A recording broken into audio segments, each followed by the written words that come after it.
अस्सलाम वालेकुम guys, welcome to wind energy course lecture number 4। आज के हम इस लेक्चर में डिस्कस करेंगे कि विंड टरबाइंस के दरमियान स्पेसिंग कितनी होनी चाहिए।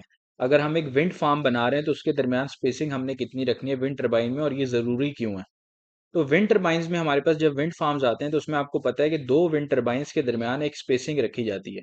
उसकी रीज़न क्या है रखने की? उसकी रीज़न ये है कि जब मल्टीपल ब्लेड्स विंड टरबाइन की रोटेट कर रही होती हैं तो वो एक एयर का अपने इर्द गिर्द वॉर्टेक्स बनाती है, तो उससे हमारे पास टर्बुलेंस क्रिएट होती है।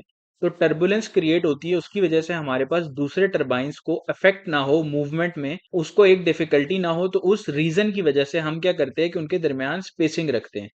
अब ये स्पेसिंग इसलिए रखी जाती है ताकि हमारे पास टरबाइन्स जो हैं इजीली अपना वर्क परफॉर्म कर सकें। फॉर एग्जांपल हमारे पास अब रोज का कॉन्सेप्ट समझें। अब फॉर एग्जांपल ये कर्सर देखें आप, इस साइड पे हमारे पास फ्रंट की तरफ से विंड जो है फेस कर रही है, तो इसके पीछे जितनी भी टरबाइन्स लगेंगी ये हमारी एक रो कहलाएगी, यानी कि ये सिंगल रो के अंदर इंस्टॉल हुई हुई है। अब राइट साइड पे अगर आप कंसीडर करें, अब यहाँ पे विंड क्या है, लेफ्ट टू राइट मूव कर रही है, तो left to right front facing turbine है, इसलिए हॉरिजॉन्टली हमें नजर आ रहा है। तो इसके पीछे जितनी भी टरबाइन्स होंगी वो एक रो में होगी, और इसके जो पैरेलल टरबाइन्स इंस्टॉल हैं, जैसे ये वाली टरबाइन है, तो ये हमारे पास दूसरी रो में है, यानी कि ये रो 1 है और ये हमारे पास रो 2 है।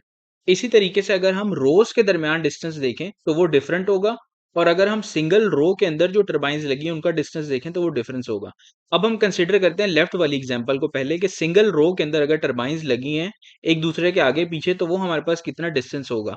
उससे पहले हमें देख लें कि एक डायमीटर होता है। फॉर एग्जांपल ये हमारे पास एक रोटर का ब्लेड की यहाँ से यहाँ तक एक लेंथ है, और फिर उसके बाद यहाँ से लेके यहाँ तक लेंथ है। तो रेडियस को हमने 2 से मल्टीप्लाई किया, तो ये इसका रोटर का पूरा डायमीटर बन गया। अब हमारे पास स्पेसिंग जो जनरली एक रो के अंदर दी जाती है वो तकरीबन 4 टाइम्स होती है डायमीटर ऑफ रोटर के।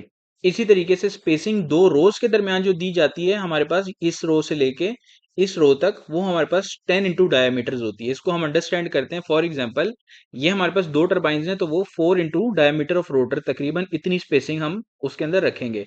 ये हमारे पास वेरी कर रही होती है टेरेन के हिसाब से, हमारी ज्योग्राफिक लोकेशन के हिसाब से, लेकिन अमूमन ये 4 इंटू डायमीटर ऑफ रोटर इतनी रखी जाती है।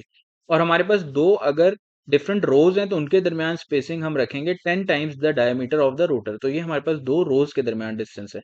तो इस तरीके से हमारे पास विंड टरबाइंस की स्पेसिंग बहुत जरूरी होती है ताकि टर्बुलेंस से अफेक्ट ना हो सके उनकी मूवमेंट के ऊपर, और फिर हमारी in the end power production की कैपेसिटी जो है वो इफेक्ट ना हो।